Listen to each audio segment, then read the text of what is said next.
अब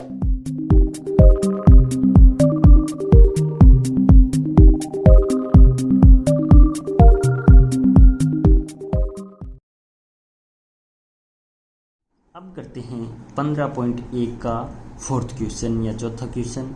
क्या है, 1000 चक्कर में एक पहिया 88 मीटर की दूरी तय करता है तो पहिए की त्रिज्या पूछिए। बिल्कुल आसान क्वेश्चन है दोस्तों। इसके लिए आपको एक बात अच्छे से समझनी होगी कि मान लिया मैंने ये है स्कूटर का पहिया, ठीक है।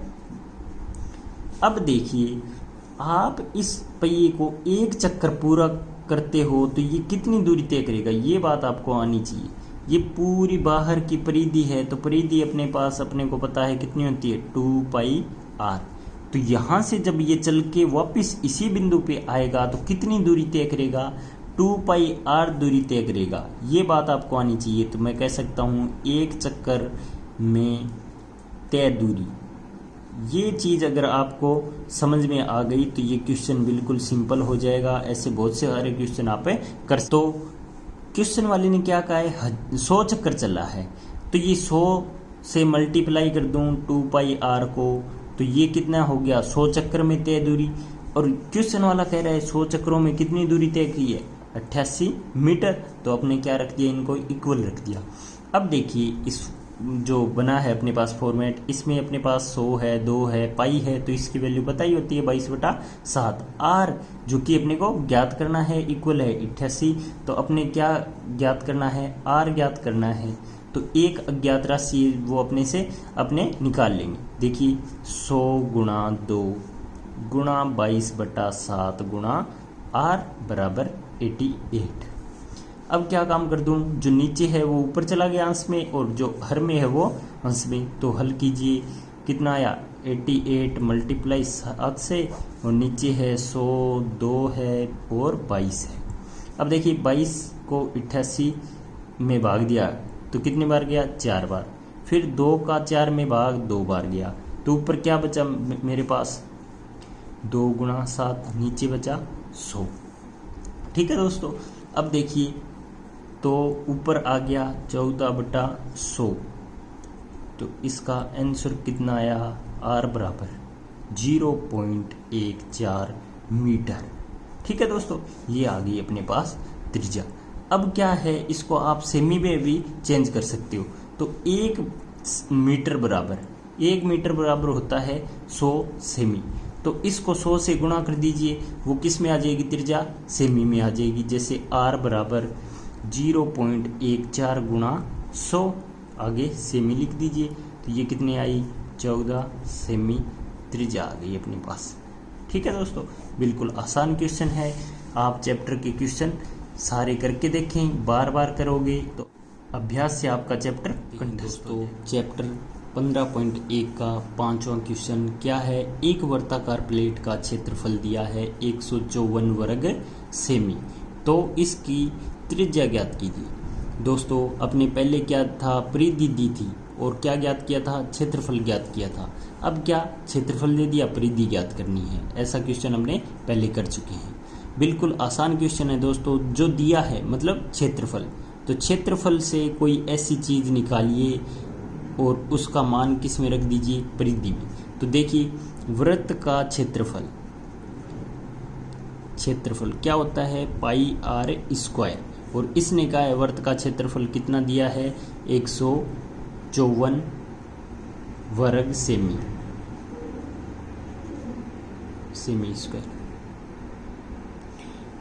अब क्या काम करेंगे, अपनी इनको बराबर रखेंगे। ठीक है दोस्तों, अब बराबर रख के 22 हल करते हैं, 22/7 r² बराबर 145। यहाँ से r² की वैल्यू निकालिए, 154 गुणा 7/22। तो 22 का भाग 154 में कितनी बार गया, 7 बार। यहाँ से r² आ गया 7 गुणा 7, तो r की वैल्यू आ गई 7 सेमी। अब अपने को परिधि निकालनी है, तो परिधि का क्या फॉर्मूला होता है, परिधि बराबर 2πr कह दीजिए, तो 2 गुणा 22/7, r का मान रख दिया मैंने 7। ठीक है दोस्तों, अब हल करते हैं तो 7 से 7 कैंसिल हो गया, नीचे क्या बचा 2 गुणा 22 यानी 44 सेमी आ गई परिधि। परिधि है इसलिए वर्ग सेमी में नहीं है। ठीक है दोस्तों, तो बिल्कुल आसान क्वेश्चन है, ऐसे अपने पहले कर चुके हैं, आप बार बार अभ्यास करें। जो क्वेश्चन नहीं आए वो मेरे से कमेंट बॉक्स में पूछ। हेलो दोस्तों, अपने कर रहे हैं चैप्टर 15.1 का छठा क्वेश्चन। देखिए, एक वर्ग की परिधि एक वर्ग के परिमाप के बराबर है। यदि वर्ग का क्षेत्रफल 484 है तो वर्ग का क्षेत्रफल ज्ञात कीजिए। दोस्तों बढ़िया क्वेश्चन है, इंपॉर्टेंट क्वेश्चन है, आ सकता है एग्जाम में। अब देखिए, इस क्वेश्चन को करने से पहले आपको वर्ग के बारे में भी अच्छे से पता होना चाहिए और वर्ग के बारे में अच्छे से पता होना चाहिए। ठीक है दोस्तों, एक बार मैं बता देता हूँ कि वर्ग क्या होता है। वर्ग वह होता है जिसकी चारों भुजाएं क्या होती है, समान होती है। प्रत्येक कोण 90 डिग्री होता है।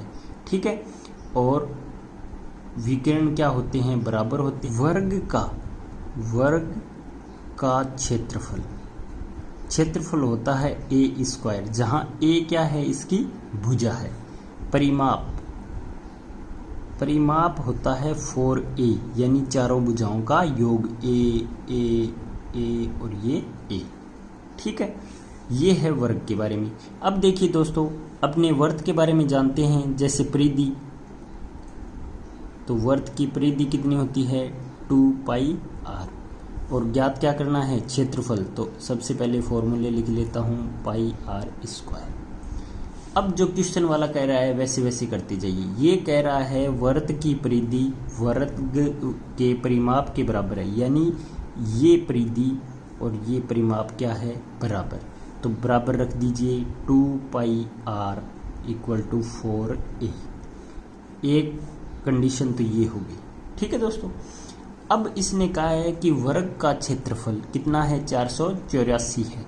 तो वर्ग का क्षेत्रफल अपने जानते हैं ए स्क्वायर होता है, तो ए स्क्वायर को 484 के बराबर रख दीजिए। रख दिया। अब देखिए ए की वैल्यू कितनी आई, ये क्या है 22 × 22 होता है। ठीक है, तो कितनी आई वैल्यू, इसको ऐसे कर दीजिए 22 × 22 और ऊपर वर्गमूल लगा दीजिए। थोड़ा सा और देख लीजिए, ए की वैल्यू आ गई 22 मीटर। ठीक है, ये ए की वैल्यू आ गई। ये ए की वैल्यू आपको रखनी है इस केस में। ठीक है, तो यहाँ क्या है, इसको हल कीजिए कि 2 × 22/7 पाई का मान रख दिया। आर देखिए ऐसे एज इट इज है 4 और गुणा है 22। इनको हल कीजिए। अब देखिए ये 7 ऊपर चला जाएगा और ये आपस में हल हो जाएंगे। देखिए कि 4 × 22 × 7 बटा 2 × 22, तो 22 से 22 कैंसिल आउट हो गया, 2 और 4 2 बार कट गए। ठीक है, तो वैल्यू क्या आई, ऊपर 7 और 2 बचे हैं, तो आर की वैल्यू आई 7 × 2 यानी 14 मीटर। ठीक है, अब अपने पास जब आर आ गया तो अपने क्या फाइंड कर लेंगे, क्षेत्रफल। क्यों, क्योंकि क्षेत्रफल ही तो अपने को निकालना है कि वर्ग का क्षेत्रफल ज्ञात कीजिए। ठीक है दोस्तों, तो अपने क्या काम करता हूं, सबसे पहले दोबारा लिख लेता हूं, वर्ग का क्षेत्रफल कितना होता है πr²। ठीक है दोस्तों, अब देखिए पाई की वैल्यू 22/7। जो भी आप फॉर्मूला लगाओ वो आप मेंशन कर दीजिए, जो भी वैल्यू रखो। जैसे पाई की मैंने रखी है तो यहाँ आप लिख सकते हो वी नो दैट, या चूंकि पाई बराबर 22/7, जिससे काफ़ी इफेक्टिव आंसर होगा आपका। अब आर की वैल्यू कितनी है 14, तो r² को कर दिया 14 × 14। अब देखिए 22/7 को, इसको 14 को काट दिया 2 बार। ठीक है, तो नीचे तो बचा 1, इधर है 2 × 14। अब इनको हल कर लीजिए। हल करेंगे तो 22 × 28।